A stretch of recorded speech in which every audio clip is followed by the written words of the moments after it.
ওকে, দেখো, তো আমরা যেটা ডিসকাস করব হচ্ছে, আমরা ডিসকাস করব পরিমাপের ত্রুটি সম্পর্কে। তো পরিমাপের ত্রুটি জিনিসটা জানতে গেলে আমরা কি সম্পর্কে আলোচনা করব, যে পরিমাপ মানে হচ্ছে যে কোনো ভৌত রাশির পরিমাপ করতে গেলে, মনে করো দৈর্ঘ্য, ভর, সময়, যে কোনো পরিমাপ করতে গেলে বাস্তবে মানে প্র্যাকটিক্যালি যখন আমরা পরিমাপ করতে যাই তখন কি হয়, কোনো ত্রুটি আসতে পারে। ল্যাবে যখন আমরা পরীক্ষা করে কোনো ত্রুটি আসতে পারে, সেই ত্রুটি মানে কি, যেটা অ্যাকচুয়াল রিডিং, যেটা অ্যাকচুয়াল পরিমাপ দেওয়া মান, সেই মানের থেকে কম বা বেশি হতে পারে, সেটাকে আমরা কি বলবো, ত্রুটি। তাহলে যেটা অ্যাকচুয়াল মান হওয়ার কথা তার থেকে যদি কম বা বেশি হয়, যেটা ডেভিয়েশন হচ্ছে, যেটা চেঞ্জ হচ্ছে, সেটাকে আমরা কি বলবো, ত্রুটি। তাহলে এই ত্রুটি কী ধরনের হয়, এক হচ্ছে পদ্ধতির কারণে ত্রুটি হতে পারে, এক হচ্ছে কি পদ্ধতির কারণে ত্রুটি হতে পারে, দুই কিসের কারণে ত্রুটি হতে পারে, দুই হচ্ছে তোমার, এক হচ্ছে পদ্ধতিগত ত্রুটি, দুই হচ্ছে অবিন্যস্ত ত্রুটি। পদ্ধতিগত ত্রুটি যেটা, সেটাকে আমরা ইংলিশে কি বলি, সিস্টেম্যাটিক এরর। অবিন্যস্ত ত্রুটি যেটাকে বলছে র্যান্ডাম এরর, মানে এমন একটা ত্রুটি যেটা কোনো নির্দিষ্ট কোনো কারণ নেই, কজ নেই। তো এবার যে এই ত্রুটিগুলোই যা, এই যে পদ্ধতিগত ত্রুটি সম্পর্কে যদি আমরা আলোচনা করি, যেটা হচ্ছে সিস্টেমেটিক এরর, সেটা কি বেশিরভাগ ক্ষেত্রে আমরা কিছু যদি প্রিকশন নিই সেটাকে আমরা অ্যাভয়েড করতে পারি। যেমন এই পদ্ধতিগত ত্রুটির মধ্যে কি হয়, যান্ত্রিক ত্রুটি, ব্যক্তি নির্ভর ত্রুটি। যান্ত্রিক ত্রুটি মানে আমরা যে যন্ত্রের সাহায্যে পরিমাপ করছি, মনে করো তুমি একটা ছোট একটা সিলিন্ডারের একটা চোঙের হচ্ছে কী মেজার করতে চাইছো, তার হচ্ছে ব্যাস মেজার করতে চাইছো। তাহলে ব্যাস মেজার করার জন্য কি ইউজ করলে তুমি, ভার্নিয়ার ক্যালিপার্স ইউজ করলে বা স্লাইড ক্যালিপার্স ইউজ করলে। তো সেক্ষেত্রে সেই ইনস্ট্রুমেন্টটা মনে করে জিরো এরর রয়েছে, মানে জিরোর যে দাগটা যেখানে থাকার কথা সেখানে না থেকে আগে বা পরে রয়েছে, মানে সেটা হচ্ছে যন্ত্রের ত্রুটি। তাহলে সেটাকে আমরা কী বলবো, যান্ত্রিক ত্রুটি। নেক্সট হচ্ছে ব্যক্তি নির্ভর ত্রুটি, পার্সোনাল এরর, মানে যে ব্যক্তি মেজার করছে তার যদি দেখার ভুল হয়, মানে সেটাকে আমরা কী বলবো, ব্যক্তি নির্ভর ত্রুটি। মনে করো কোনো একটা পরিমাপ, ক্ষুদ্র একটা পরিমাপ তুমি মেজার করছো, মনে করো 5.5 সেন্টিমিটার, তোমার বন্ধু মেজার করলো 5.65 সেন্টিমিটার, মানে পরিমাপের জন্য সূক্ষ্ম এদিক ওদিক সমস্যা হতে পারে। দ্বিতীয়ত কি, যেটা হচ্ছে লম্বন ত্রুটির ক্ষেত্রে হয়।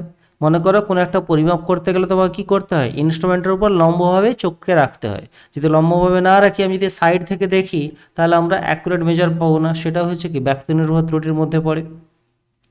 নেক্সট হচ্ছে কি অবিন্যস্ত ত্রুটি, যেটা হচ্ছে র্যান্ডাম এররের কথা বললাম। এবার যদি আমরা দেখি যে ত্রুটির গণনা, ত্রুটির এই যে ত্রুটি সম্পর্কে বললাম, মানে অ্যাকচুয়ালি যে আমরা যে মেন মেজারমেন্ট হওয়ার উচিত, মানে অ্যাকচুয়াল যে মেজারমেন্ট হওয়া উচিত, সেই মেজারমেন্টের থেকে কম বা বেশি যদি পাই, সেটাকে আমরা কি বলবো, যে এরার। সেই এরারটাকে আমরা কীভাবে ক্যালকুলেট করব। তো সঠিক মান, কিছু টার্ম আমরা এখানে জেনে নেব। সঠিক মান, মনে করো তুমি এখানে কি করতে চাইছো, একটা এখানে এরকম একটা দণ্ড রয়েছে, তার হচ্ছে তুমি কি মেজার করতে চাইছো, দৈর্ঘ্য মেজার করতে চাইছো। তো দৈর্ঘ্য যখন মেজার করছো, সবসময় কখনো তুমি দেখছো এটা 3.55 সেন্টিমিটার, কখনো তুমি দেখছো 3.56 সেন্টিমিটার, কাছাকাছি। তো বিভিন্ন যখন মান নিচ্ছি তখন বিভিন্ন মান আসছে। তাহলে সেক্ষেত্রে আমরা সঠিক মান কোনটা ধরবো, যে সমস্ত মানগুলো আমরা পেলাম সেই সমস্ত, মনে করে এখানে, তারপরে এখানে 3 নম্বর রিডিংয়ে 3.55 পেয়েছি, 4 নম্বরে 3.54 পেয়েছি। এইভাবে যে রিডিংগুলো আমরা পেলাম, সমস্ত রিডিংগুলো আমরা কি করব, এভারেজ, গড়। তার যে গড় যে মান হবে সেটাকে আমরা কি বলবো, সঠিক মান আকারে প্রকাশ করব।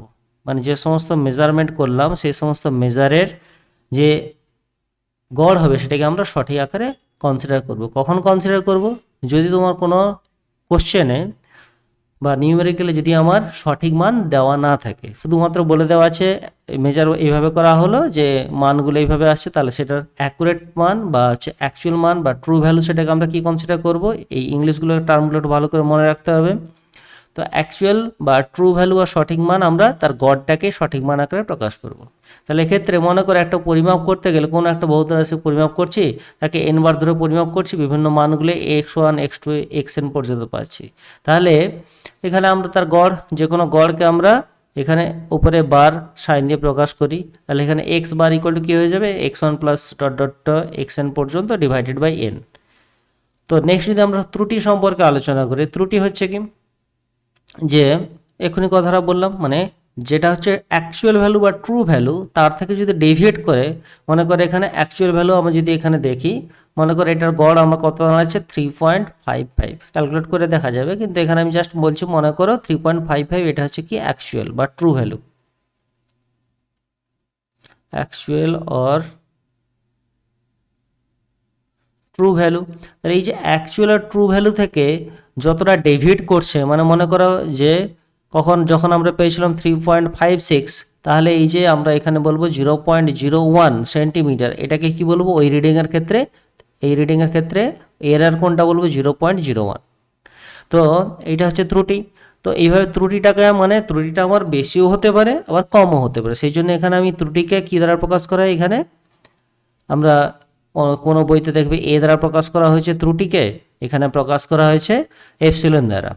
তো এখানে এপসিলন দ্বারা প্রকাশ করেছে, সেই জন্য এখানে আমরা কি বলছি এক্স বার বা যেটা হচ্ছে true value plus minus epsilon.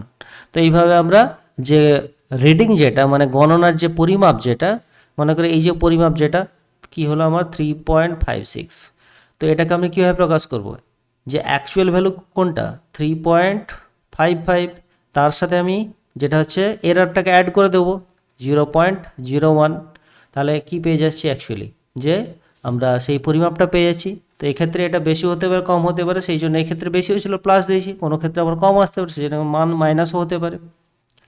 তো এক্ষেত্রে যদি আমরা দেখি যে এইভাবে যদি n সংখ্যক আমরা পরিমাপ করি, তাহলে সেক্ষেত্রে আমরা কি পেয়ে যাব, চরম ত্রুটি পেয়ে যাব।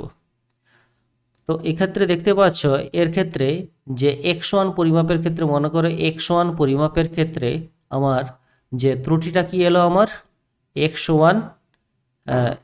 x1 মাইনাস এক্স বার, এটা হচ্ছে কি ত্রুটি বলছি। x1 পরিমাপের ক্ষেত্রে আমরা ত্রুটিটা কি বলবো, যে আমার x1 পরিমাপের ক্ষেত্রে আমরা ত্রুটি কি বলবো, x1 মাইনাস এক্স বার, বা আমরা এটাকে এক্স বার মাইনাস x1ও বলতে পারি, যেটা খুশি, কারণ তার আমরা মড নিচ্ছি, মানে তার যে ডেভিয়েশন যেটা হবে তার মড মানে অলরেডি তোমরা জানো যে যদি আমরা এখানে -5 লিখি, তার মড মানে কী হবে, তার ধনাত্মক মানটা নিই, 5 নেই। তাহলে এক্ষেত্রে x1 মাইনাস এক্স বার, তাহলে যে আমরা ত্রুটিটা পাচ্ছি, এক্ষেত্রে যে আমরা ত্রুটিটা কত পেয়েছিলাম 0.01, তো এরকমভাবে 0.01, কোনো ক্ষেত্রে যদি ত্রুটি পাই 0.02, এইভাবে সমস্ত ত্রুটিগুলোকে অ্যাড করে তাকে যদি n দিয়ে ডিভাইড করি, সেটাকে আমরা কি বলবো, চরম ত্রুটি বা অ্যাবসলিউট এরর বলবো। সেটাকে আমরা কি বলবো, চরম ত্রুটি বা অ্যাবসলিউট এরর, সেটাকে আমরা এভাবে প্রকাশ করব। নেক্সট যে টার্মটা সম্পর্কে আমাকে জানতে হবে, সেটা হচ্ছে কি ভগ্নাংশ ত্রুটি বা আপেক্ষিক ত্রুটি। ভগ্নাংশ ত্রুটি বা আপেক্ষিক ত্রুটি, এই কনসেপ্টটা হচ্ছে কি, যে প্রফিট লস চ্যাপ্টার অঙ্কের ক্ষেত্রে পড়েছো। তো প্রফিটের ক্ষেত্রে কীভাবে বের করতে, প্রফিট মানে কি হতো, যে selling price minus cost price, যদি সেলিং প্রাইসটা আমার কস্ট প্রাইসের থেকে বেশি হয় তাহলে প্রফিট হয়, তাহলে সেক্ষেত্রে প্রফিট পার্সেন্টেজটা আমরা কীভাবে বের করতাম, profit divided by CP into 100 করতাম। তো এক্ষেত্রে এই যে প্রফিট পার্সেন্টেজ মানে কি, profit by cost price into 100, সেটা করলে আমরা কি পেতাম, প্রফিট পার্সেন্টেজ। তো এখানেও যদি আমরা ভগ্নাংশ ত্রুটি, সেই ভগ্নাংশ ত্রুটির সঙ্গে আমরা যদি 100 গুণ করি, তাহলে আমরা কি পেয়ে যাবো, শতকরা ত্রুটি। তাহলে এক্ষেত্রে জিনিসটাকে এই প্রফিটের সাথে, প্রফিটটাকে হচ্ছে কিসের সাথে কোরিলেট করবে, ত্রুটির সাথে, এরার। তাহলে কি হয়ে যাচ্ছে, আমার এরারকে এপসিলন দ্বারা প্রকাশ করছি, এরার ডিভাইডেড বাই কি হয়ে যাবে, আমার যে অ্যাকচুয়াল ভ্যালু বা ট্রু ভ্যালু, সেটাকে আমরা কি বলবো, সেটাকে আমরা কি বলবো, ভগ্নাংশ ত্রুটি। এই error by actual value into যদি 100 করে দিই, তাহলে আমরা কি পেয়ে যাবো, শতকরা ত্রুটি। তাহলে ভগ্নাংশ ত্রুটি মানে কি বলবো, এই ভগ্নাংশটাকে এরার বা ত্রুটি ডিভাইডেড বাই যে অ্যাকচুয়াল ভ্যালু, সেটাকে আমরা কী বলবো, ভগ্নাংশ ত্রুটি, শতকরা ত্রুটি। ভগ্নাংশ ত্রুটির সঙ্গে যদি 100 গুণ করে দিই তাহলে আমরা সেটা পার্সেন্টেজ পেয়ে যাবো। সিম্পল কনসেপ্ট, যে কোনো ফ্র্যাকশানকে যদি আমরা পার্সেন্টেজে কনভার্ট করি, মনে করো 1/2, 1/2কে যদি আমরা পার্সেন্টেজে কনভার্ট করতে হয় কী করতে হয়, 100 দিয়ে মাল্টিপ্লাই করতে হয়। তাহলে এখানেও সেম জিনিস করবো, 100 দিয়ে মাল্টিপ্লাই করে দেবো। তো 100 দিয়ে মাল্টিপ্লাই করলে আমরা 50% পেয়ে যাই। তো এখানে same concept, simple concept. Next দেখো, যদি আমি এখানে বাংলার সাথে সাথে ইংরেজি টার্মটাও কিছুটা দিয়েছি যাতে তোমাদের বুঝতে সুবিধা, কারণ পরবর্তীকালে দেখবে সমস্ত কিছু ইংলিশেই পড়তে হবে। এখন যদিও বাংলাতে পড়ছো, পরবর্তীকালে গ্র্যাজুয়েশনে যদি সায়েন্স নিয়ে পড়ো তাহলে তোমাকে ইংলিশ নিয়েই পড়তে হবে। অতএব এই টার্মগুলো সম্পর্কে যদি একটু জেনে থাকো তাহলে জিনিসটা বুঝতে অসুবিধা হয়। তো এক্ষেত্রে অলরেডি লেখাই আছে সিস্টেমেটিক এরার।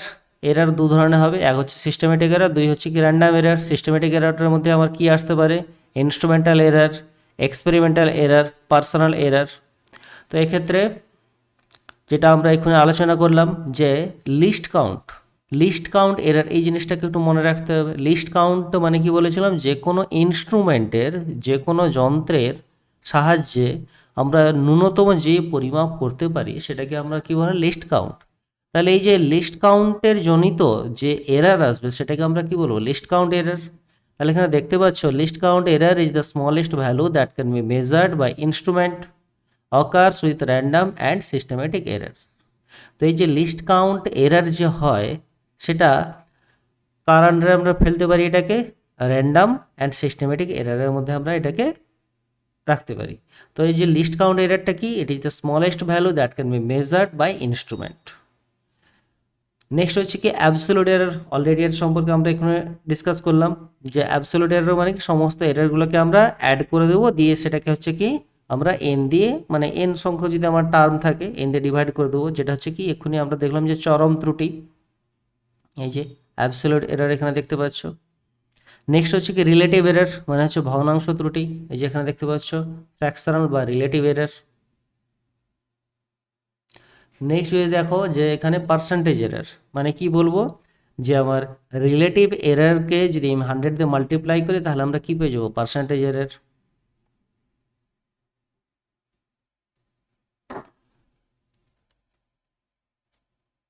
তাহলে এরারের এই পোর্শনটা যতটা ডিসকাস করলাম ততদূর বোঝা গেছে সৌমিতা?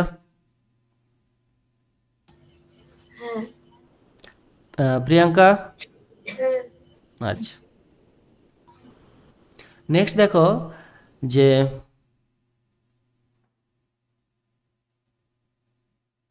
নেক্সট আমরা যেটা জেনে নেব সেটা কি সম্পর্কে, propagation of or combination of errors. তাহলে মনে করে আমরা একটা এরার সম্পর্কে ধারণা করলাম, মনে করে এরার যে কোনো একটা পরিমাপ করতে গেছি।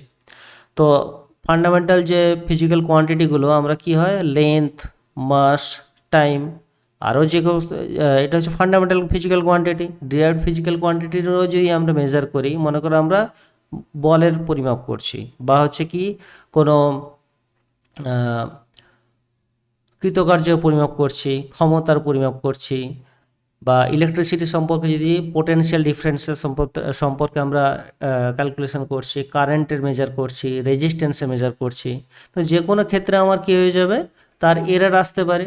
তো সেই এরারগুলোর মনে করো আমার এরারের কম্বিনেশন সম্পর্কে জানবো। মানে এরারের কম্বিনেশন মানে কি, যদি একটা উদাহরণ সাহায্যে যদি বলি, মনে করে তুমি এখানে একটা দণ্ড আছে, মনে করো তার দৈর্ঘ্যের তুমি এরর মেজার করছো, দৈর্ঘ্য পরিমাপ করছো। সেই দৈর্ঘ্য পরিমাপ করতে গিয়ে যে সমস্ত এররগুলো আসবে সেই এররগুলো তুমি কী করছো, অ্যাড করছো। তো যখন আমরা যোগ করতে যাচ্ছি এররগুলো, তখন মনে করো একটা এররের ক্ষেত্রে কি আসছে, এ ত্রুটি কি আসে এ, তার সাথে কি আসে বি। তো মানে ফর্মুলাটা কি দেওয়া আছে, মনে করো এমন একটা ভৌত রাশি পরিমাপ করছি যেখানে আমার কি হচ্ছে এ প্লাস বি করা হচ্ছে, মানে যেখানে এমন একটা ভৌত রাশি সম্পর্কে আলোচনা করছি যেখানে আমার যে রেজাল্টেন্ট যে ভৌত রাশিটি পেতে গেলে কি করতে হবে, Z equal to A plus B করতে হবে। এটাকে উদাহরণ দিয়ে যদি আমি বোঝাই, মনে করো এখানে একটা সহজভাবে উদাহরণ দিচ্ছি, মনে করো এই ক্ষেত্রে একটা রেক্ট্যাঙ্গেল নিয়েছি, মানে আয়তক্ষেত্র নিয়েছি। তো আয়তক্ষেত্রের ক্ষেত্রে কি হয় অলরেডি জানো, দৈর্ঘ্য প্রস্থ হয়, তাহলে দৈর্ঘ্যকে এল দ্বারা প্রকাশ করছি আর হচ্ছে প্রস্থকে বি দ্বারা প্রকাশ করছি। তাহলে লেন্থ ব্রেডথ, তো এক্ষেত্রে তোমাকে যদি বলা হয় এর পরিসীমার সূত্র কি, পেরিমিটারের সূত্র কি, এর পেরিমিটারের সূত্র কি, পেরিমিটার ইকুয়াল টু কি হয় 2 ইন্টু লেন্থ প্লাস ব্রেডথ, কি হয় 2 ইন্টু লেন্থ প্লাস ব্রেডথ। তাহলে পরিসীমা মেজার করতে গেলে আমাকে কী করতে হচ্ছে, লেন্থ প্লাস ব্রেডথ দুটোকে আমার অ্যাড করতে হচ্ছে। তাহলে এক্ষেত্রে আমরা কনস্ট্যান্টটা অ্যাভয়েড করব, কনস্ট্যান্টটা কোনো এখানে ভ্যালু নেই, মানে কনস্ট্যান্টের জন্য কোনো প্রবলেম হবে না। তাহলে এক্ষেত্রে এই যে Z equal to A plus B, মানে আমরা যে ভৌত রাশিটা কি পেরিমিটার প্রকাশ করছি, তো পেরিমিটার মানে এখানে কি দাঁড়াচ্ছে আমার 2 ইন্টু এল প্লাস বি। তাহলে এখানে দেখতে পাচ্ছ দুটো ভৌত রাশি, মানে এক্ষেত্রে দুটো ভৌত রাশি, দুটো সমজাতীয় ভৌত রাশি হচ্ছে এল মানে লেন্থ, এটা এক ধরনের দৈর্ঘ্য, ব্রেডথ এটাও এক ধরনের দৈর্ঘ্য। তাহলে দুটোকে আমরা অ্যাড করছি। মনে করো দৈর্ঘ্য পরিমাপ যখন করছিলাম তখন আমার এরার কথা আসছে। দৈর্ঘ্য পরিমাপের সময় মনে করো আমি যদি পার্সেন্টেজ এরর সম্পর্কে আলোচনা করি, মনে করো আমার কত আসছে 5% এরর আসছিল। আর ব্রেডথ পরিমাপের সময় আমার কত পার্সেন্ট এরর আসছিল, 2% এরর আসছিল। তাহলে সহজভাবে যদি আমি বলি তার পরিসীমা অর্থাৎ পেরিমিটার যখন আমরা তার মেজার করব, তার পেরিমিটারের ক্ষেত্রে এরার কতটা আসবে, সিম্পলি দুটোকে অ্যাড করে দেবো, 5% প্লাস 2%, দুটোকে অ্যাড করে দেবো, তাহলে কি পেয়ে যাবো 7%। তাহলে এইবার যদি আমরা এটা ম্যাথমেটিক্যালি একটু দেখি তাহলে কি দাঁড়াচ্ছে, Z equal to A plus B. তাহলে এখানে আমার কি হচ্ছে, আমরা এখানে এই যে সমীকরণটা এখানে নিলাম সেই সমীকরণের ভিত্তিতে আমরা এখানে দেখাচ্ছি Z equal to A plus B. এর ক্যালকুলেশনটা যদি দেখায় তাহলে বুঝতে পারবে ভালো করে। আমরা কি নিয়েছি এখানে, error in the sum of two quantities. মনে করো এখানে আমরা কি নিয়েছি, এ নিয়েছি একটা পরিমাপ, সেই এটাকে আমরা পরিমাপটা কীভাবে প্রকাশ করব, তার যে ট্রু ভ্যালু তার সাথে plus minus delta A, delta এটা কি হচ্ছে আমার তার ত্রুটি বা পরিমাপ। একই রকমভাবে যে বি পরিমাপের ক্ষেত্রে সেটাকে বিটাকে কি প্রকাশ করছি, এক্ষেত্রে বি ইকুয়াল টু আমরা কি লিখব, যে B plus minus B plus minus কি লিখবো আমরা, ডেল্টা বি। এবার এখানে অ্যাকচুয়ালি এ বার দিতে পারো বা বি বার দিতে পারো, এটা হচ্ছে কি আমার অ্যাকচুয়ালি যে ট্রু ভ্যালু বলছি। তো এক্ষেত্রে A equal to A bar plus minus delta A, B equal to B bar plus minus delta B. তো এক্ষেত্রে এই যে এটা হচ্ছে পরিমাপ, তাহলে সেক্ষেত্রে সেই যে আমরা ফর্মুলা কোন অ্যাপ্লাই করছি, ফর্মুলাটা হচ্ছে আমার এখানে Z equal to A plus B, Z equal to A plus B. তাহলে এই সূত্রে যদি আমরা প্রয়োগ করি কি দাঁড়াবে, আমার এর জায়গায় কি লিখবো, A plus minus delta A plus B plus minus delta B. তাহলে যদি আমরা দেখি এখানে ক্যালকুলেশন করলে কি কি দাঁড়াবে, আমার A plus B, A plus B plus minus delta A plus minus delta B, মানে আমার কি দাঁড়ালো A plus B plus minus delta A plus delta B. তো এক্ষেত্রে যদি আমি এটাকে লিখি যে এ প্লাস বি মানে অ্যাকচুয়ালি কী ছিল, জেড। এ প্লাস বি মানে অ্যাকচুয়ালি কী ছিল, জেড।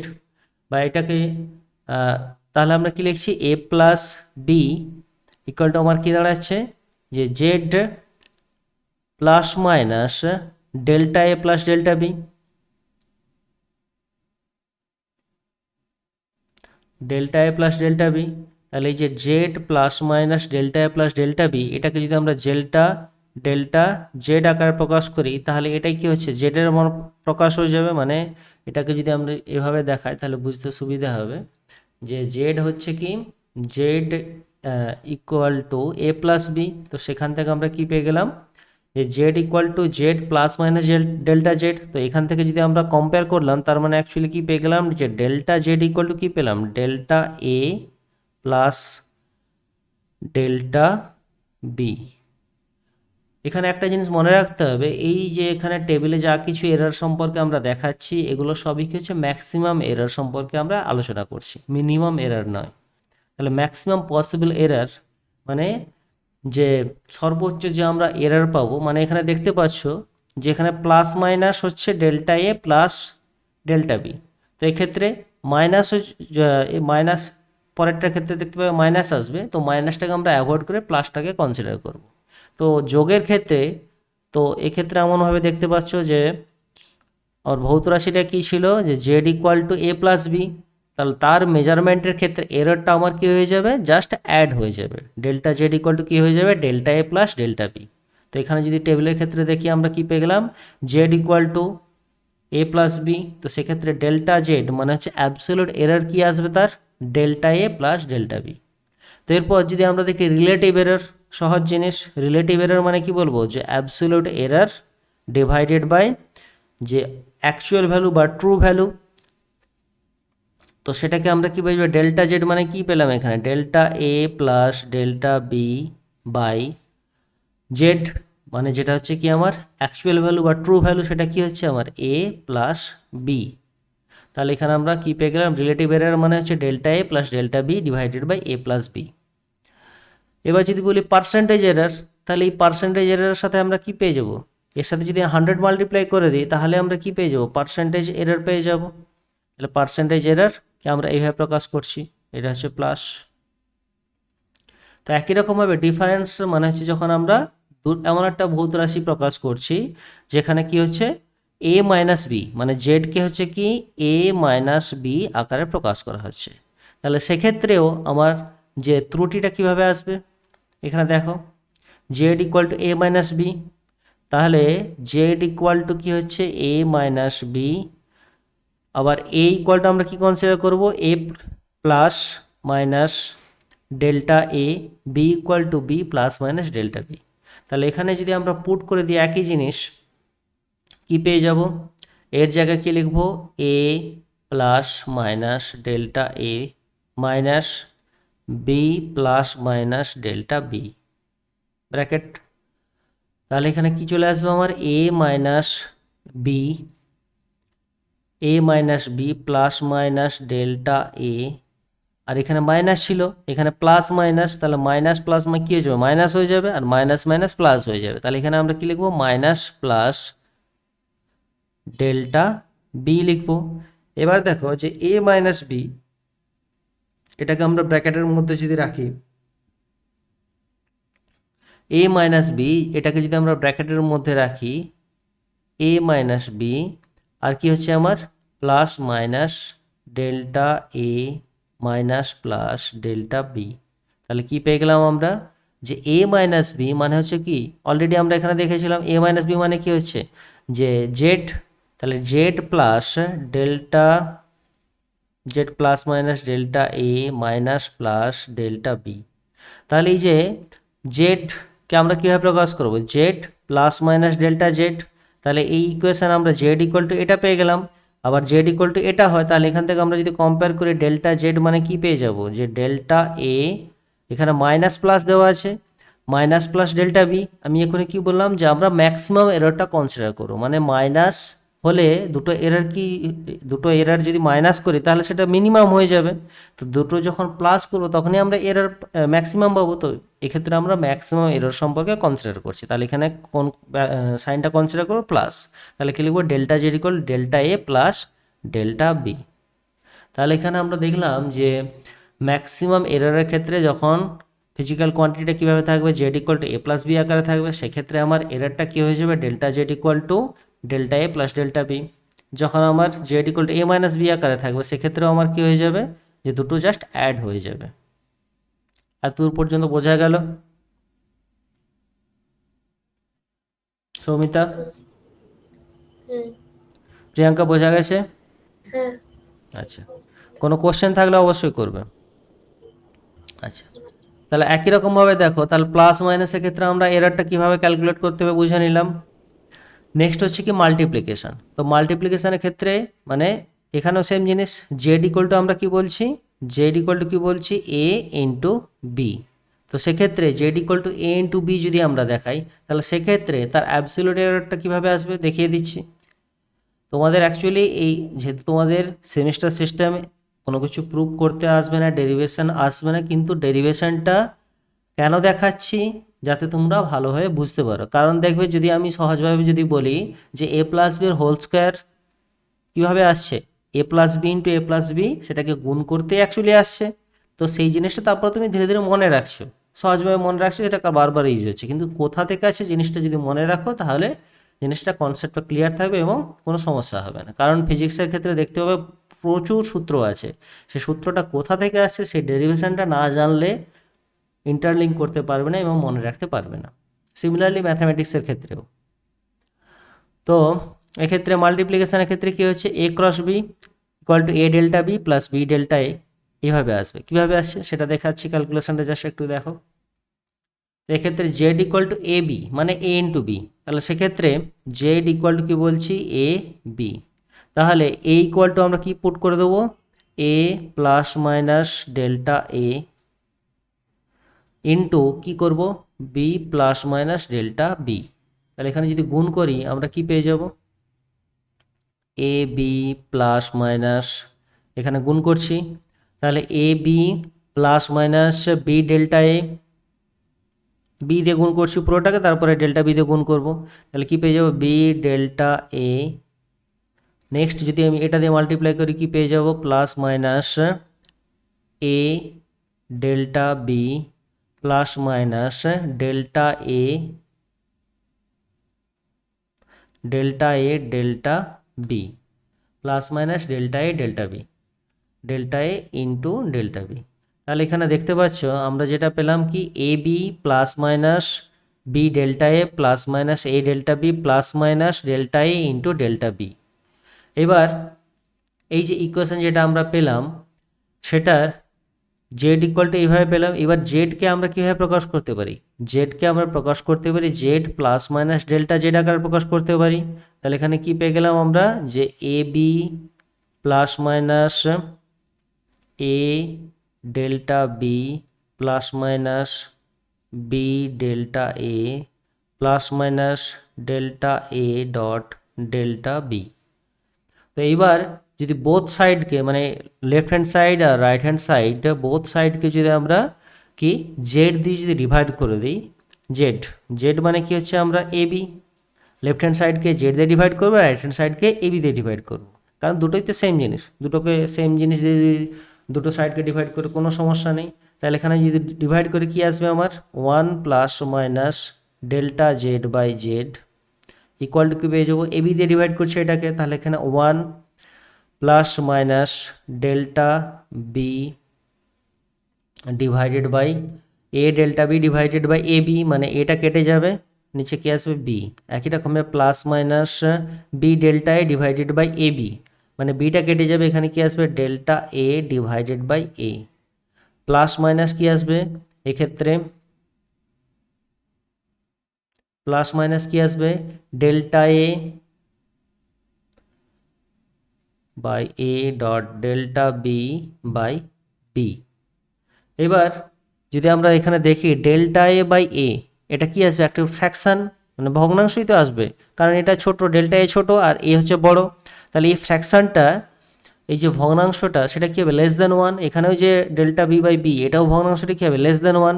মনে করে যদি আমি বলি এখানে 0.2, আবার যদি 0.3, দুটোই কী হচ্ছে লেস দেন ওয়ান, দুটোকে যদি আমি মাল্টিপ্লাই করি তার ভ্যালুটা কত দাঁড়াচ্ছে 0.06। তাহলে দেখতে পাচ্ছ ইন্ডিভিজুয়াল যে ভ্যালু ছিল তার দুটোর মাল্টিপ্লাই করতে তার ভ্যালুটা কী হয়েছে, আরও কমে যাচ্ছে। তাহলে এখানে দুটো ফ্র্যাকশানকে যখন আমরা মাল্টিপ্লাই করব তখন কী হবে, তার ভ্যালুটা আরও কমে যাবে, তো সেটাকে আমরা নেগলেক্ট করতে পারি। তো আলটিমেটলি আমরা কী বলবো, তাহলে এই যে দুটো সাইডে ওয়ান ওয়ান তো কেটে যাচ্ছে, তাহলে এখানে কি দাঁড়াচ্ছে আমার delta Z by Z equal to delta A by A plus minus delta B by B, plus minus delta B by B. আর এইটা তো আমরা নেগলেক্ট করলাম, সেই জন্য এটাকে আমরা নিয়ারলি ইকুয়াল টু বা ইকুয়াল টু বলতে পারি। তাহলে আমরা ফর্মুলাটা কী পেয়ে গেলাম, delta Z by Z equal to delta A by A plus minus delta B by B. যেহেতু আমরা এখানে এরর মানে কি ম্যাক্সিমাম এরর সম্পর্কে কনসিডার করবো, তাহলে এক্ষেত্রে মাইনাসটা নেব না, কি লিখবো আমরা, delta Z by Z equal to delta A by A plus delta B by B.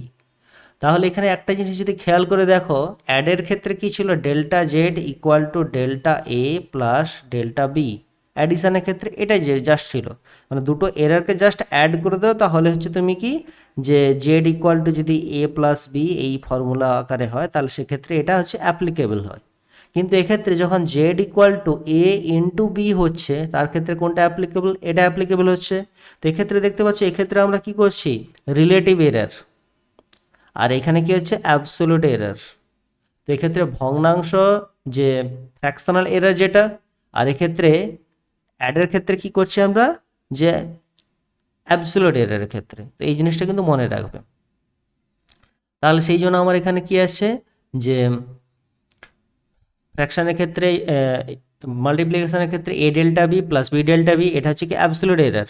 R fractional এররটা যেটা আমরা এখানেই প্রুভ করলাম, তো এক্ষেত্রে পার্সেন্টেজ এর মাল্টিপ্লাই করবে চলে আসবে। একই রকমভাবে আর ক্যালকুলেশন করে দেখাচ্ছি না, অলরেডি এখানে নোটে পেয়ে যাবে। তো এখানে এ বাই বি সেটাকে যদি আমরা অ্যাবসোলিউট এরর ক্যালকুলেট করি, তার ফর্মুলাটা কী আসে, B delta A plus A delta B by B square. Relative এররের ক্ষেত্রে কী আসবে, রিলেটিভ এররের ক্ষেত্রে মাল্টিপ্লিকেশনের ক্ষেত্রে যা ছিল ডিভিশনের ক্ষেত্রেও সেম আসবে থাকবে। একই রকমভাবে ডিভিশন, সাম আর ডিফারেন্স মানে অ্যাডিশন আর সাবট্রাকশনের ক্ষেত্রে, যোগ বিয়োগের ক্ষেত্রে তার যে দুটো রিলেটিভ যেমন ছিল, এটার ক্ষেত্রে গুণ আর ভাগের ক্ষেত্রে রিলেটিভ এররটা কী থাকবে, সেম থাকবে। নেক্সট হচ্ছে পাওয়ারের ক্ষেত্রে, এ টু দি পাওয়ার এন যদি হয়, তাহলে সেক্ষেত্রে সেই পাওয়ারের ক্ষেত্রে অ্যাবসোলিউট এরর কি চলে আসবে, N A to the power N minus one delta ই। তো সেই ক্যালকুলেশন যদি এখানে দেখো অলরেডি দেওয়া আছে, রুটের ক্ষেত্রেও কি আছে, এইভাবে হবে ক্যালকুলেশন। তো ফর্মুলাগুলো আমাদের মনে রাখতে হবে। তো মেনলি কোন ফর্মুলাটা মনে রাখবে, কোন ফর্মুলাটা মনে রাখতে সুবিধা হবে সেটাকে আমি বলে দিচ্ছি। সামের ক্ষেত্রে কি মনে রাখবে, সাম মানে হচ্ছে অ্যাডিশন বা সাবট্রাকশন, যোগ বা বিয়োগের ক্ষেত্রে এই ফর্মুলাটা মনে রাখা সুবিধে হবে। আর গুণ এবং ভাগের ক্ষেত্রে, গুণ এবং ভাগের ক্ষেত্রে আমার কোন ফর্মুলাটা মনে রাখার সুবিধা হবে, এইটা, এই ফর্মুলাটা মনে রাখার সুবিধা হবে। একটাই মনে রাখবে, যোগ বিয়োগের ক্ষেত্রে এটা মনে রাখবে, গুণ ভাগের ক্ষেত্রে রিলেটিভটা এইটা মনে রাখবে। আর হচ্ছে পাওয়ারের ক্ষেত্রে কোনটা মনে রাখবে, পাওয়ারের ক্ষেত্রে যে এক্ষেত্রে মনে রাখবে, পাওয়ারের ক্ষেত্রে এই ফর্মুলাটা মনে রাখবে। আর রুটের ক্ষেত্রে কোন ফর্মুলাটা, এই ফর্মুলাটা মনে রাখবে। কেন বলছি, পাওয়ারের ক্ষেত্রে যে ডিফারেন্সিয়েশন যে সূত্রটা অলরেডি জানো, যে D D X to the power N, তার ফর্মুলাটা কী ছিল, N X to the power N minus one. তো এক্ষেত্রে আমরা কি লিখতে পারি, actually D X to the power N equal to কী ছিল, N X to the power N minus one DX লিখতে পারি। তো এখানে হচ্ছে সেম জিনিস, দেখো দুটোকে কম্পেয়ার করো, এ টু দি পাওয়ার এন আর এখানে কি আছে, x to the power N. তো এক্ষেত্রে এ মনে করে এক্স, তাহলে সেক্ষেত্রে আমার ফর্মুলাটা কী দাঁড়াচ্ছে, N X to the power N minus one into delta x, মানে এখানে ডিএক্স লিখছি। তাহলে এই ফর্মুলাটা কার সাথে কোরিলেট করে মনে রাখবে, এর সাথে কোরিলেট করে মনে রাখবে। তাহলে সেক্ষেত্রে আমরা কি পেয়েছি, পাওয়ারের ক্ষেত্রে এটা হয়ে যাবে। তো পাওয়ারের ক্ষেত্রে যদি মনে থাকে, তো রুটের ক্ষেত্রে ইজিলি মনে থাকবে। কি করবে এখানে রুটের ক্ষেত্রে, যে সিম্পলি কি করবে এখানে, সিম্পলি আমরা কি করব, যে এনের জায়গায় 1/n পুট করে দেবো। তাহলে এনের জায়গায় যদি 1/n পুট করে, তাহলে কি দেখতে পাচ্ছ, এনের জায়গায় 1/n হয়েছে, এ টু দি পাওয়ার এনের জায়গায় 1/n minus one delta E, simple. Okay, তো ক্যালকুলেশন এর ডেরিভেশন যদি দেখতে চাও, এখানে করে দেওয়া আছে, দেখবে। আচ্ছা, পাওয়ারের ক্ষেত্রে কীভাবে হচ্ছে অলরেডি এখানে করে দেওয়া আছে ডিফারেন্সিয়েশন। আচ্ছা, এই যে এবার যদি আমরা জেনারেল টার্মের ক্ষেত্রে আসি, তো এখানে দেখলাম আমরা কি হচ্ছে, যে এখানে যদি দেখো এটার ক্ষেত্রে কী ছিল, পাওয়ার A to the power N, মানে এমন একটা পাওয়ার A to the power N মানে কি হচ্ছে, জেড ভৌত রাশি, সেটা যদি এইভাবে থাকে আমার এ টু দি পাওয়ার এন আকারে থাকে, তাহলে সেক্ষেত্রে আমরা কি লিখতে পারি, delta Z equal two N A to the power N minus one delta এ। কিন্তু সবসময় যে আমার এই পাওয়ার একটাই পাওয়ার থাকবে, মানে একটা ভৌত রাশির পাওয়ার থাকবে, তার তো কোনো গ্যারান্টি নেই। আমার ইকুয়েশনটা এভাবে থাকতে পারে, a to the power P, B to the power Q, C to the power R. মানে এভাবেও থাকতে পারে আমার, বা তার থেকেও বেশি আকারে থাকতে পারে। তো সেক্ষেত্রে আমার যে অ্যাবসোলিউট এররের ফর্মুলাটা কী হবে, ডেল্টা জেড ইকুয়াল টু কী হয়ে যাবে, সেক্ষেত্রেও আমার সিম্পল, এক্ষেত্রে আমার যেমন ছিল তেমনই করব, সবগুলোকে অ্যাড করে দেবো। সেটা আমার গুণ আকারে থাক, ভাগ আকারে থাক, সবের জন্যই আমি কী করবো, অ্যাড করব। কি হয়ে যাবে আমার, P A to the power P minus one, P A to the power P minus one delta A plus, এভাবে চলতে থাকবে। তো এক্ষেত্রে যদি ফর্মুলাটা দেখো,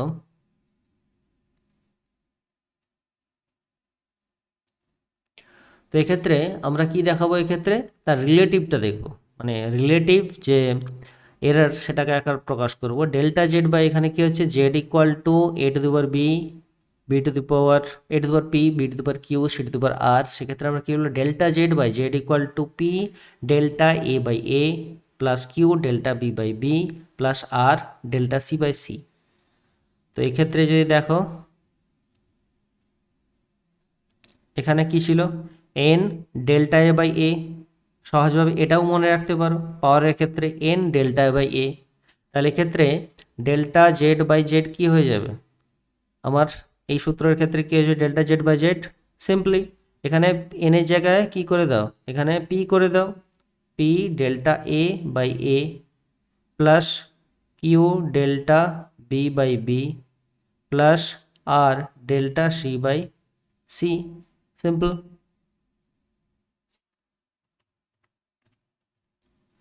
এখানে দেখতে পাচ্ছ, তাহলে এখানে কি করে দেবো, আমার এই ফর্মুলাটা আমার মনে রাখতে হবে। কি করে আসছে, এখানে জাস্ট ক্যালকুলেশন লগারিদম ধরবে, লগারিদম নিলে ক্যালকুলেশন ইজিলি চলে আসবে। নেক্সট হচ্ছে আমরা যেটা দেখব যে জেনারেল রুল, অলরেডি এটা দেওয়াই আছে, পার্সেন্টেজ ফ্র্যাকশান দেওয়া আছে, তাহলে ফ্র্যাকশান থেকে পার্সেন্টেজ ইজিলি 100 দিয়ে মাল্টিপ্লাই করো, সবগুলোর ক্ষেত্রে পেয়ে যাবে। নেক্সট যেটা আচ্ছা, এটা যে আমরা ডিসকাস করলাম, এই যে এরর, কম্বিনেশন অফ এরর, এই পোর্শনটা বোঝা গেল সৌমিতা?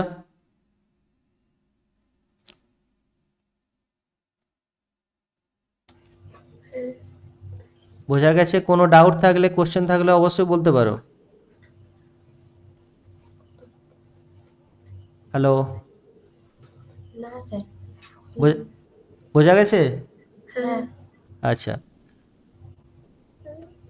নেক্সট দেখো, এগুলো কিন্তু ভালো করে শুনতে হবে, কারণ এখান থেকে অনেক রকমের কোশ্চেন হয়। আচ্ছা, তো এখানে তোমাদের এইচএসের বোর্ডে হয়তো বেশি ডিটেলসে মানে জটিল কোশ্চেন হয়তো আসবে না, কিন্তু কনসেপ্ট ক্লিয়ার থাকলে তুমি নিটের কোশ্চেনও করতে পারবে, জেইর কোশ্চেনও করতে পারবে। তো মেন হচ্ছে কনসেপ্টটা ভালো করে বুঝতে হবে। তো তাৎপর্যপূর্ণ অঙ্ক সংখ্যা, যেটাকে ইংলিশে বলা হয় কি, সিগনিফিক্যান্ট ফিগার। তো সিগনিফিক্যান্ট ফিগার কি, তো পরিমাপের ক্ষেত্রে মনে করো এখানে আবার সেই একই জিনিস, একই কথা বলবো। এমন একটা পরিমাপ করলাম যার দৈর্ঘ্য হচ্ছে মনে করো 7 to 6 7, এটা হচ্ছে কি মিটার। তো 7 to 6 7 মিটার, বা আমি মনে করো এটাকে যদি আমি একটা ছোট সংখ্যা যদি মনে করি, মনে করো আমার হচ্ছে 126 সেন্টিমিটার। তো এক্ষেত্রে যদি, বা এটা সেন্টিমিটার না, আমি মিলিমিটারই মনে করছি, মনে করো 126 মিলিমিটার। স্কেলে যদি তুমি মেজার করে দেখো, যে স্কেল যখন নিচ্ছ, তো সেই স্কেলে যদি দেখো যে 126 মিলিমিটার, যখন তুমি খাতায় সেইটা একটা 126 মিলিমিটার দৈর্ঘ্যের একটা যদি সরলরেখা যদি আঁকো, তাহলে সেটা আবার যখন ঘুরে তুমি মেজার করতে চাইবে, তখন তোমার হয় দেখা যাবে 127 মিলিমিটার হয়ে গেছে, বা 126 মিলিমিটারও থাকতে পারে এক্স্যাক্টলি, বা 125 মিলিমিটারও হয়ে যেতে পারে। তাহলে এখানে দেখতে পাচ্ছ একটা জিনিস কিন্তু চেঞ্জ হচ্ছে, ইউনিট ডিজিটটা কিন্তু চেঞ্জ হতে পারে, ইউনিট ডিজিট যেটা সেটা কিন্তু চেঞ্জ হতে পারে, সেটা আমরা এক্স্যাক্টলি বলতে পারবো না। কিন্তু এই যে ইউনিট ডিজিট বাদ দিয়ে পরে যে ডিজিটগুলো যেগুলো থাকবে, ওয়ান ডিজিটটা বাদ দিয়ে পরবর্তীকালে যে এখানে 12 মানে 1 2 যেটা রয়েছে সেটা কিন্তু কোনো চেঞ্জ হচ্ছে না। তাহলে এই মেজারমেন্টে যেটা দেখতে পাচ্ছ ইউনিট ডিজিট যেটা সেটা কি হয়েছে আমার আনসার্টেন হয়ে যাচ্ছে, মানে হচ্ছে অনিশ্চিত হয়ে যাচ্ছে। কিন্তু বাকি যে ডিজিটগুলো সেগুলো আমরা নিশ্চিতভাবে বলতে পারি। তো সেক্ষেত্রে আমার এই যে মেজারমেন্টের ক্ষেত্রে এখানে মনে করো দৈর্ঘ্যটা আমার কত এলো যে 126 মিলিমিটার। তাহলে এই মেজারমেন্টের ক্ষেত্রে লাস্ট যে ডিজিট সেটা কি হয়েছে আমার আনসার্টেন হয়ে যাচ্ছে, আনসার্টেন হয়েছে। বাকি যে দুটো ডিজিট সেটা কি হচ্ছে সার্টেন, সার্টেন মানে হচ্ছে নিশ্চিত, আনসার্টেন মানে হচ্ছে অনিশ্চিত।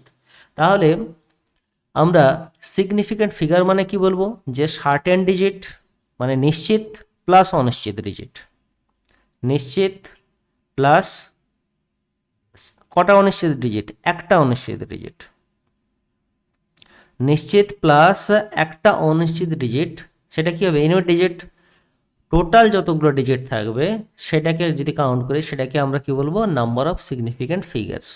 তাহলে এক্ষেত্রে সিগনিফিক্যান্ট ফিগার কতগুলো হয়ে যাবে, এক্ষেত্রে কোশ্চেনে বলা হবে এই যে 126 মিলিমিটার এই মেজারমেন্টে কতগুলো সিগনিফিক্যান্ট ফিগার হবে, উত্তর হয়ে যাবে 3। তাহলে সিগনিফিক্যান্ট ফিগার মানে কি, সবগুলো নিশ্চিত ডিজিট প্লাস একটা হচ্ছে কি অনিশ্চিত ডিজিট, যেটা কি হবে আমার ইউনিট প্লেসে থাকবে।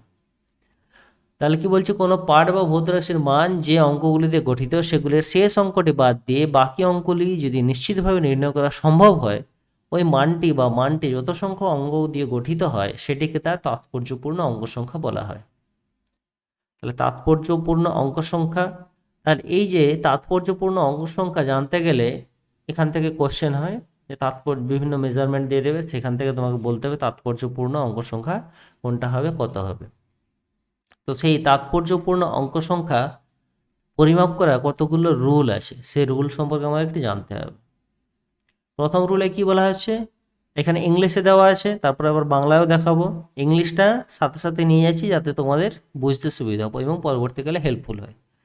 তো কি যে সিগনিফিক্যান্ট ফিগার মনে হচ্ছে কি তাৎপর্যপূর্ণ অঙ্ক সংখ্যা, যে তাহলে এই যেটা বলছি যে অল নন জিরো ডিজিটস আর সিগনিফিক্যান্ট, মানে এখানে মনে করো 1 2 3 1 2 5 7 8 9, তাহলে এখানে সমস্ত ডিজিটগুলো কি রয়েছে নন জিরো ডিজিট রয়েছে। তাহলে যেখানে দেখবে কোনো নন যেখানে আমার কোনো জিরো নেই মানে সবগুলো ডিজিটই হচ্ছে কি নন জিরো, তাহলে সেক্ষেত্রে সবগুলো ডিজিটই কী হয়ে যাবে আমার সিগনিফিক্যান্ট ফিগার।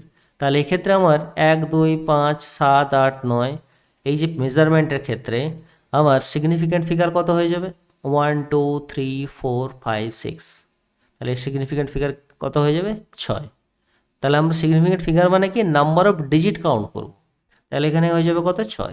তাহলে ফার্স্ট যে রুল সেটা হচ্ছে খুবই ইজি, সেটা আবার কোনো সমস্যা হয়নি।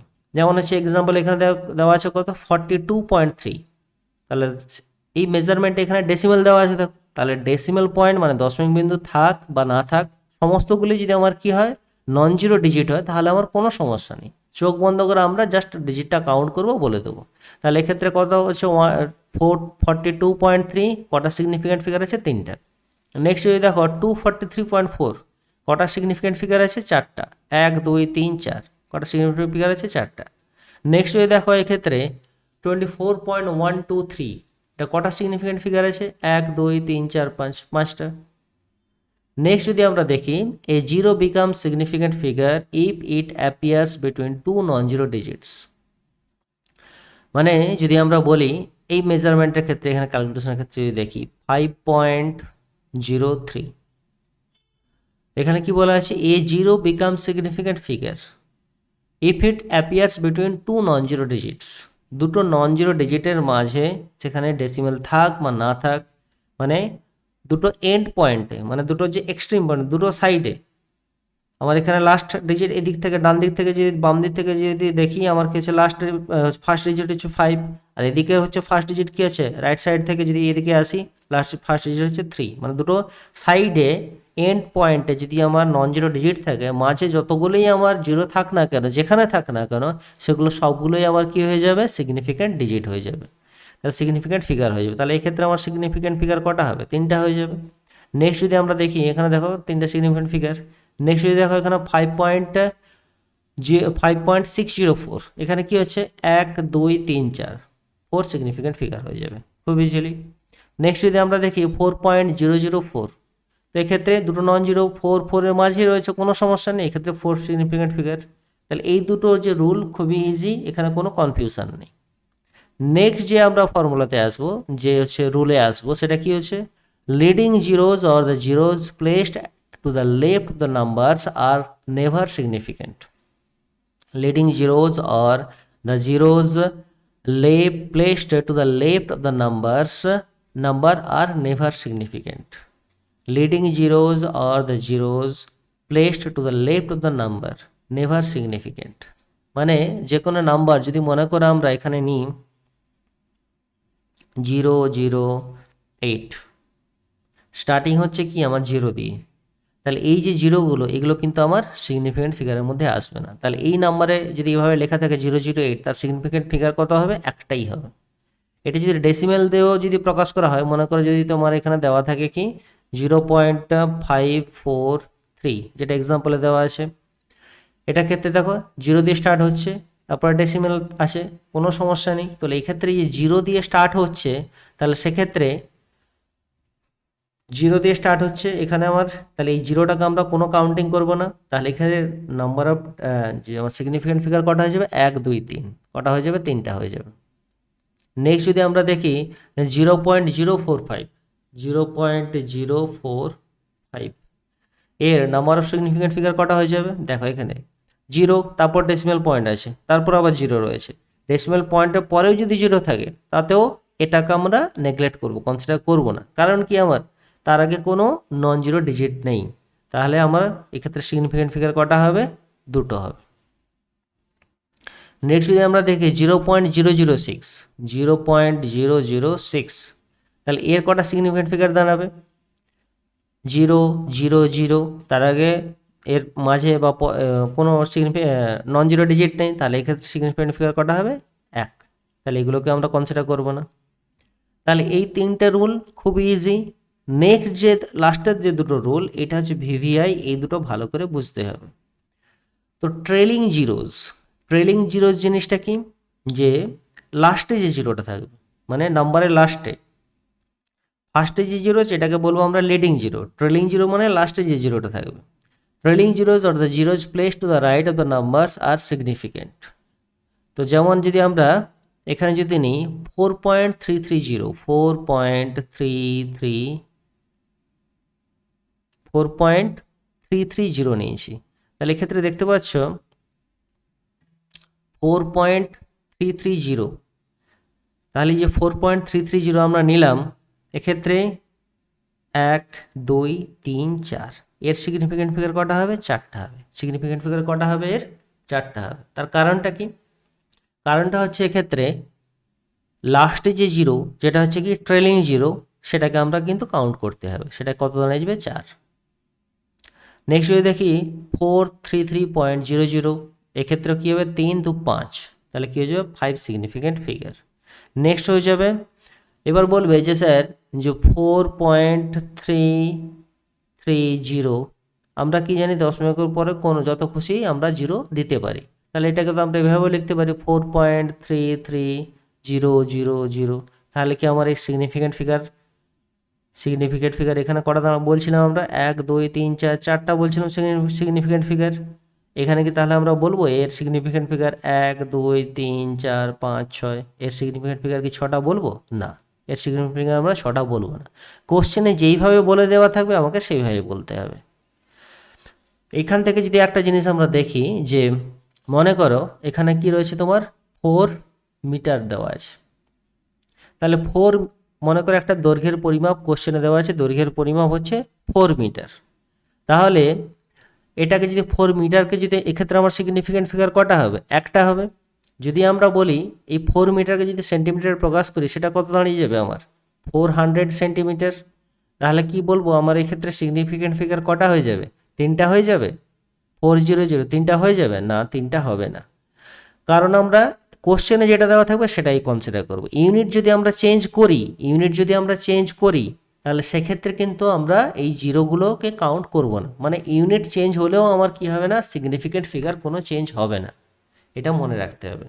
ইউনিট যদিও আমরা চেঞ্জ করি, ইউনিট চেঞ্জের সাথে আমার সিগনিফিকেন্ট ফিগার কিন্তু চেঞ্জ হবে না। তো এই ক্ষেত্রে নেক্সট, এটার ক্ষেত্রে 6 সিগনিফিকেন্ট ফিগার থাকবে। তো এক্ষেত্রে সহজভাবে এই এক্সপেরিমেন্টাল নোটেশনের সাহায্যে, এক্সপোনেনশিয়াল নোটেশনের সাহায্যে সায়েন্টিফিক্যালি, মানে সায়েন্টিফিক্যাল এক্সপ্রেশন বলা হয় এটাকে, তো তার মাধ্যমে আমরা সিগনিফিকেন্ট ফিগার খুব সহজে ক্যালকুলেট করতে পারি। সেই প্রসেসটা কি? তো এক্ষেত্রে যদি দেখো, এখানে দেখাচ্ছি, এখানে কি দেওয়া রয়েছে, মনে করো 1.32 ইন্টু 10⁻², 1.32 ইন্টু 10⁻², তাহলে এর সিগনিফিকেন্ট ফিগার কটা হয়ে যাবে? তো এক্ষেত্রে আমরা কি করব, যে কোনো মানকে বা পরিমাপকে আমরা এইভাবে প্রকাশ করার চেষ্টা করব। কিভাবে প্রকাশ করার চেষ্টা করব? যে কোনো নাম্বারকে আমরা n equal to n into 10⁻x এই আকারে প্রকাশ করার চেষ্টা করব। কি আকারে? n equal to n into 10⁻x এই আকারে প্রকাশ করার চেষ্টা করব। মানে যেখানে nটা কি হবে, সিঙ্গেল ডিজিট হবে, n কি হবে, সিঙ্গেল ডিজিট। বা যদি সহজ কথায় বলি, n এর মানটা কি হবে আমার 0.5 আর 5 তার ভেতরে থাকবে। আর সেখানে এই যে x 10⁻x যে হয়, সেই এক্সটাকে কি বলা হয়, অর্ডার অফ ম্যাগনিটিউড। আচ্ছা, এটা ফ্রেশ করে দেখাই।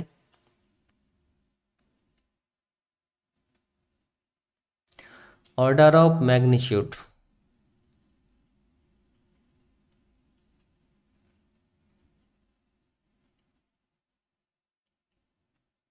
Order of magnitude. Order of magnitude কি, যে কোনো একটা নাম্বারকে আমরা এভাবে প্রকাশ করব, n equal to n into 10⁻x, যেখানে n এর মানটা কি দাঁড়াবে, n এর মানটা কি হবে 0.5 আর 5-এর মধ্যে থাকতে হবে। কিভাবে? মানে 0.5-এর থেকে বড় হতে হবে, 0.5 ইকুয়াল টু হলে চলবে না, আর লেস দেন ইকুয়াল টু 5 হতে হবে, মানে 5-এর সাথে ইকুয়ালও হতে পারে বা তার থেকে ছোটও হতে পারে। সেটা হচ্ছে কি n এর ভ্যালু, যেখানে আমরা এক্সটাকে কি বলবো, order of magnitude. Order of ম্যাগনিটিউডটা অ্যাকচুয়ালি কি হচ্ছে, এক্স। তাহলে এখানে এক্সটাকে কি বলবো আমরা, অর্ডার অফ ম্যাগনিটিউড। এক্সটাকে বলবো আমরা অর্ডার অফ ম্যাগনিটিউড।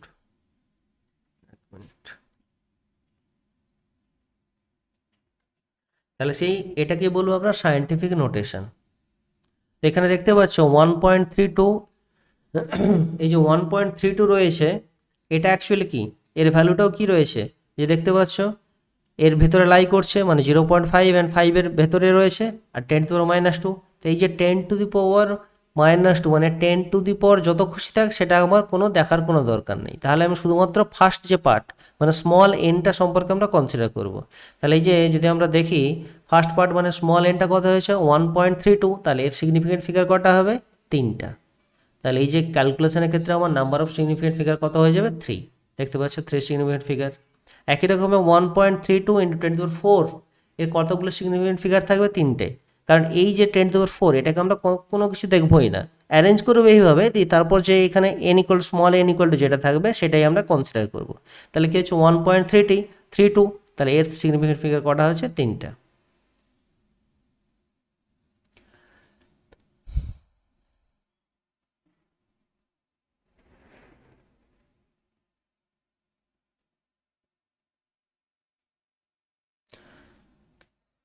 আচ্ছা, যেটা সিগনিফিকেন্ট ফিগার সম্পর্কে ডিসকাস করলাম, সৌমিতা, প্রিয়াঙ্কা, বুঝতে পেরেছো? হ্যাঁ।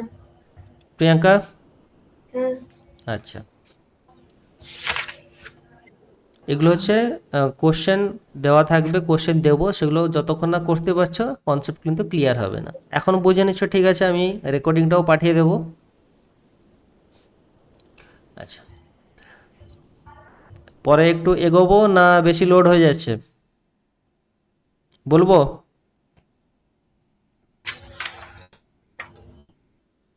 বুঝতে পারছো তো? বলবো তাহলে আগে, নয়তো এটাকে আবার ডিসকাস করব। সমিতা, হ্যালো, হ্যাঁ স্যার। বুঝতে পারছো? আচ্ছা ঠিক আছে, এটা বলে দিচ্ছি। দেখো, এটা হচ্ছে কি নেক্সট, যেটা হচ্ছে কি rules for rounding of A measurement. Rounding of মানে হচ্ছে কি তোমার যে আসন্ন মান। তো আসন্ন মানটা কিভাবে আমরা করব? আচ্ছা, এখানে দেখো আসন্ন মান আমরা কিভাবে করব জিনিসটা একটু বোঝার চেষ্টা করো। তো যে কোনো আমি উদাহরণের সাহায্যে দেখাই, দিলে বুঝতে সুবিধা হবে। মনে করো এখানে কত রয়েছে তোমার 7.314। তাহলে এর যদি বলা হয় এর 2 দশমিক স্থান পর্যন্ত আসন্ন মান কত হবে? এর 2 দশমিক স্থান পর্যন্ত, 2 দশমিক স্থান মানে কত? দশমিকের পরে দুটো ডিজিট নেব। তাহলে 7.314। তাহলে এর কি 7.314। তাহলে যে 314, তাহলে যে অঙ্কটি বাদ দিচ্ছি, কোন অঙ্কটাকে বাদ দিচ্ছি আমরা এখানে? তো 31 এখানে বাদ যাচ্ছে, কোনটা? 4 বাদ যাচ্ছে। তাহলে যে অঙ্কটাকে বাদ দিচ্ছি সেটা যদি 5-এর থেকে কম হয় তাহলে আমার কোনো ঝামেলাই নেই, তাহলে সেটাকে আমরা বাদই দিয়ে দেবো। এটা হচ্ছে কি 4 কি হচ্ছে 5-এর থেকে কম, তাহলে সেটাকে তার কোনো ভ্যালুই নেই, সেটাকে আমরা বাদ দিয়ে দিলাম। তাহলে আমার তার আসন্ন মান কত হয়ে যাবে? 7.31। তাহলে যেটাকে বাদ দেওয়া হচ্ছে সেটা যদি 5-এর থেকে কম হয় তাহলে আমার কোনো ঝামেলাই নেই, তাহলে আমরা কি পেয়ে যাব? 7.31। নেক্সট দেখো, দেখো যে অঙ্কটি বাদ দেওয়া হচ্ছে এখানে দেখো, যদি নেক্সট একটা উদাহরণ দেখি 7.518। তাহলে এখানে কি বলা হচ্ছে যে 2 দশমিক স্থান পর্যন্ত, 2 দশমিক স্থান পর্যন্ত আসন্ন মান মানে কি হচ্ছে আমার 7.518। তাহলে এটাকে 7.51 মানে দুটো ডিজিট থাকবে, 1 হবে কি 2 হবে সেটা পরের কথা। তাহলে কোন অঙ্কটা বাদ যাচ্ছে আমার? 8 বাদ যাচ্ছে। 8 হচ্ছে কি 5-এর থেকে বড় হচ্ছে, 8 কি হচ্ছে গ্রেটার দেন 5 হচ্ছে। 8 হচ্ছে কি গ্রেটার দেন 5। তাহলে গ্রেটার দেন 5 যদি হয় তাহলে সেক্ষেত্রে কী হয়ে যাবে? 1 বেড়ে যাবে। মানে এক্ষেত্রে 51 মানে লাস্ট যে ডিজিটটা যেটা থাকছে 1 হচ্ছে লাস্ট ডিজিট, তাহলে 1টা কী হয়ে যাবে? 1 বেড়ে যাবে, মানে কী হয়ে যাবে? 52। তাহলে এটা আসন্ন মান কী হয়ে যাবে? 7.52। এই দুটো মনে হয় তোমরা জানো অলরেডি, এই দুটো হচ্ছে সহজ। নেক্সট যে জিনিসটা জানতে হবে সেটা হচ্ছে একটু বোঝার মতো। সেটা হচ্ছে কি, যদি এখানে কি রয়েছে এই উদাহরণটাতে দেখতে পাচ্ছ 34.6253, এখানে কি রয়েছে 34 লিখছি আমি 34.6253। তাহলে এর 2 দশমিক স্থান পর্যন্ত আসন্ন মান আমাকে করতে হবে। এই 2 দশমিক মানে হচ্ছে কত? এতর পর্যন্ত। এবার বাদ দিচ্ছি আমরা কি, যে অঙ্কটা বাদ দিচ্ছি মানে এখানে বাদ দিচ্ছি আমরা কোনটাকে? 53 বাদ দিতে হচ্ছে আমার কথা অনুযায়ী, মানে কোশ্চেন অনুযায়ী। তাহলে 53 যে বাদ দিচ্ছি মানে এখানে কি হচ্ছে 6 পরে 5 রয়েছে, তাহলে যে অঙ্কটি বাদ দেওয়া হচ্ছে তার মান ঠিক 5 হলে এবং এর পরে কোনো অশূন্য অঙ্ক থাকলে, মানে 5 রয়েছে তারপরে আবার কি রয়েছে আমার নন জিরো নাম্বার রয়েছে, মানে হচ্ছে অশূন্য অঙ্ক 3 রয়েছে, এবং এর পরেও যদি কোনো অশূন্য অঙ্ক থাকে তাহলে কী হয়ে যাবে? আগের অঙ্কটির মান 1 বেড়ে যাবে। আগের অঙ্কটির মান কী হয়ে যাবে? 1 বেড়ে যাবে। মানে এই দুটো তো আমরা বাদ যাচ্ছে। এখানে কী হচ্ছে, যদি এক্স্যাক্টলি 5 থাকে তারপরে যদি আমার কি থাকে অশূন্য সংখ্যা থাকে তাহলে সেক্ষেত্রে 2টা কী হয়ে যাবে? আমার 3-তে কনভার্ট হয়ে যাবে, মানে কি হয়ে যাবে? আমার 34.63 হয়ে যাবে। আবারও বলছি, তো এক্ষেত্রে কী হচ্ছে 34.6253, এখানে আমার 2 দশমিক পর্যন্ত মানে 0.62 বা 3 বা 1 যাই হবে না কেন, মানে দুটো ডিজিট রাখতে হবে, বাদ দিতে হচ্ছে আমার 53। তাহলে এখানে যে যে দুটো ডিজিটের পরে 5 আসছে এক্স্যাক্টলি, তারপরে কী হচ্ছে নন জিরো নাম্বার 3 আসছে, সেই কারণে আমার কি হয়ে যাবে? এই যে 2টা 1 ইনক্রিজ হয়ে যাবে, 2টা 1 ইনক্রিজ হয়ে গিয়ে আমার উত্তরটা কি আসবে? 34.63। নেক্সট এটা ইম্পর্ট্যান্ট, এটা একটু বোঝার আছে। দেখো এখানে কি নিয়েছি আমরা 37.625 বা 37.6250। এটার ক্ষেত্রে যদি বলা হয়, তোমাকে বলা হয়েছে যে 2 দশমিক স্থান পর্যন্ত তোমাকে কী করতে হবে? আসন্ন মান নির্ণয় করতে হবে। 37.625 এর 2 দশমিক স্থান পর্যন্ত মানে দশমিকের উপরে দুটো ডিজিট থাকবে। তাহলে সেক্ষেত্রে আমার কি দেখতে পাচ্ছ দুটো ডিজিটের উপরে 5 থাকছে, তারপর কোনো অশূন্য সংখ্যা নেই। যদি আমরা নেই এখানে 0 লিখতে পারি, মানে শুধুমাত্র কি রয়েছে লাস্ট ডিজিট যেটাকে বাদ দেবো সেটা শুধুমাত্র কি রয়েছে এক্স্যাক্টলি 5। যখন লেস দেন 5 ছিল যেটা ছিল সেটাই থাকবে, কোনো বাড়বে না। গ্রেটার দেন 5 হওয়ার জন্য কী হয়ে যাবে, 1 বেড়ে যাবে।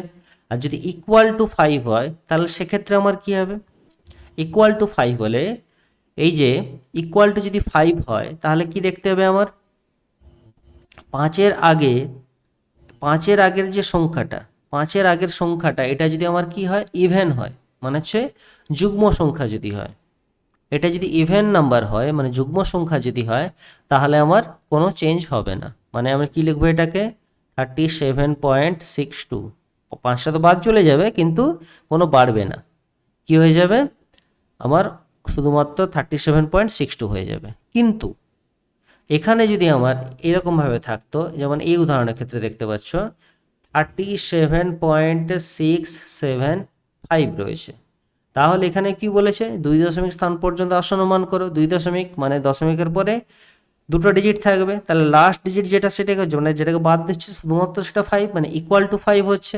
তাহলে তার আগে যে নাম্বারটা ডিজিটটা সেটা কি হচ্ছে তোমার, যদি অড হয়, তার আগে যদি অড হয় তাহলে কী হবে, অডটাকে বাড়াতে হবে। মানে সহজ কথায় যদি বলি, লাস্ট যেটাকে আমরা বাদ দেওয়া হচ্ছে যে ডিজিটটাকে, সেটা যদি ইকুয়াল টু 5 হয় তাহলে সেক্ষেত্রে আমার কি হবে, যে তার যে রাউন্ড অফ করব যেটা সেটা সবসময়ের জন্য কি হয়ে যাবে, তার যে ইউনিট ডিজিট সবসময়ের জন্য আমার কি হবে, ইভেন নাম্বার আসবে। মানে সহজ কথা যদি বলি, এখানে যদি ইভেন নাম্বার থাকে সেটা কি ইভেন যেটা ছিল সেটাই থাকবে, আর যদি অড নাম্বার থাকে সেটা চেঞ্জ হয়ে গিয়ে ইভেন নাম্বার হবে, মানে পরের নাম্বার হয়ে যাবে। তাহলে কি দাঁড়াবে, 37.68। তাহলে আমার রাউন্ড অফটা কী দাঁড়ালো, 37.68। বোঝা গেল কি বললাম সমিতা? হ্যাঁ। হুম। প্রিয়াঙ্কা বুঝতে পেরেছো? হুম। আচ্ছা।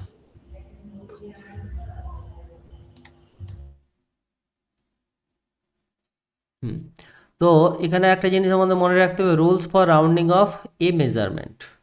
মানে আমরা যখনই কোশ্চেন থাকবে দেখবে, এটা ইম্পর্টেন্ট জিনিস, কোশ্চেনে তোমাকে বলে দেওয়া থাকবে দুটো সংখ্যা দেওয়া থাকবে বা দুটো মেজারমেন্ট দেওয়া থাকবে দশমিক দিয়ে, তো সেক্ষেত্রে যদি বলে দেওয়া থাকে যোগ করতে হচ্ছে বা তোমাকে ক্যালকুলেশনের জন্য বিয়োগ করতে হচ্ছে, কখনো দেখা যাচ্ছে গুণ করতে হচ্ছে, কখনো ভাগ করতে হচ্ছে।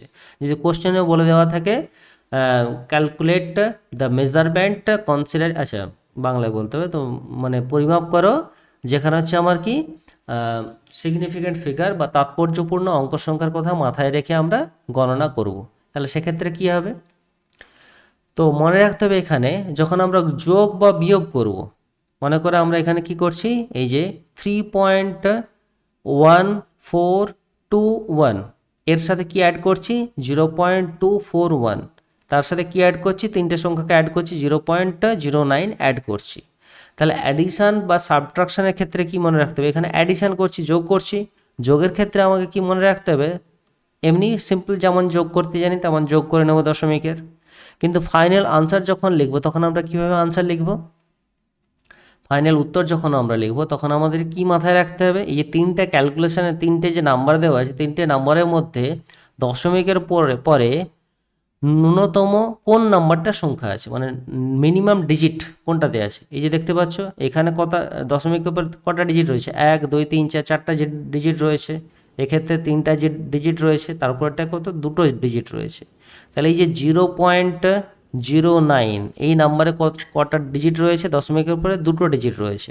তাহলে আমার উত্তর যেটা হবে, উত্তরেও আমার কী রাখতে হবে, দশমিকের উপরে দুটো ডিজিট রাখতে হবে।